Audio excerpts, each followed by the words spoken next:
রোজা রাখা অবস্থায় আপনি বেশি বেশি জিকির করবেন। কি করবেন?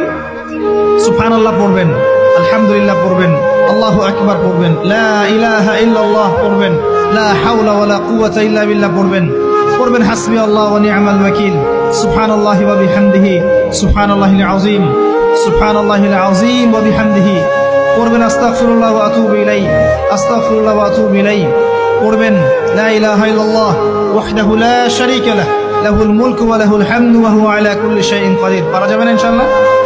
বেশি বেশি পড়বেন। আরেকটা কাজ করবেন, প্রতিটা কাজ নবী সাল্লাল্লাহু আলাইহি ওয়াসাল্লামের সুন্নাহ মাফিক করার চেষ্টা করবেন।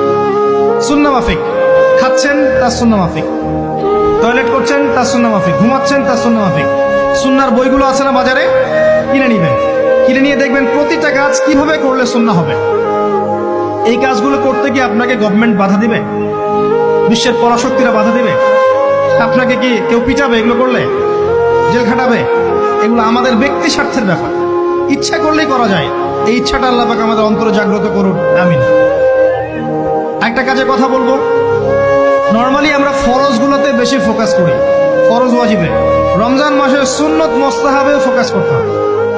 রমাদানে একটা নফল আপনাকে ফরজের নেকি দিয়ে দিবে ইনশাআল্লাহ, রমাদান একটা সুন্নাহ আপনাকে ফরজের নেকি দিবে ইনশাআল্লাহ। তো রমজান মাসে শুধু ফরজ নয়, একটু সুন্নাহ সালাতগুলো, নফল সালাতগুলো একটু বেশি বেশি করার চেষ্টা করি, আল্লাহ পাক তৌফিক দেন। সেহরিতে এমন ভাবে খাবেন না যে মনে হয় এটা আপনার জীবনের শেষ খাওয়া, এভাবে খাবেন না। সেহরিতে কম খান, যত বেশি খাবেন তত বেশি আপনি অলস হয়ে যাবেন। মুসলিমদের উচিত নয় খুব বেশি ভরপেট খাওয়া, এবং এই সুন্নাতটা এখন কিতাবের মধ্যে আছে, আমাদের বডি এবং আমলের মধ্যে সুন্নাতটা খুব একটা নাই। যত বড় আশিকের রাসূল দেখবেন তত বড় ভুঁড়ি, এটাই বাস্তবতা। আমরা ভোগবিলাসী হয়ে গেছে আর কি।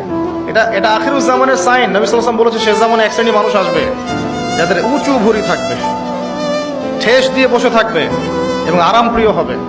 হাদিসের পাতায় পাতায় এগুলো আছে। ইফতারেও কম খাবেন, ইফতারে সারাদিন রোজা রেখে বেশি খাবেন না। খেতে হলেই পেটের এক ভাগ খান, এক ভাগ ফাঁকা রাখেন, আপনি ইবাদত করে স্বাচ্ছন্দ্য বোধ করবেন। ইফতারে বেশি খেলে তারাবির নামাজ পড়তে পারবেন না, এবং তারাবি জামাতে পড়ার চেষ্টা করবেন। তারাবি সালাতে সুন্দর করে লম্বা করে পড়ার চেষ্টা করবেন, সময় লাগুক 1 ঘন্টা 2 ঘন্টা।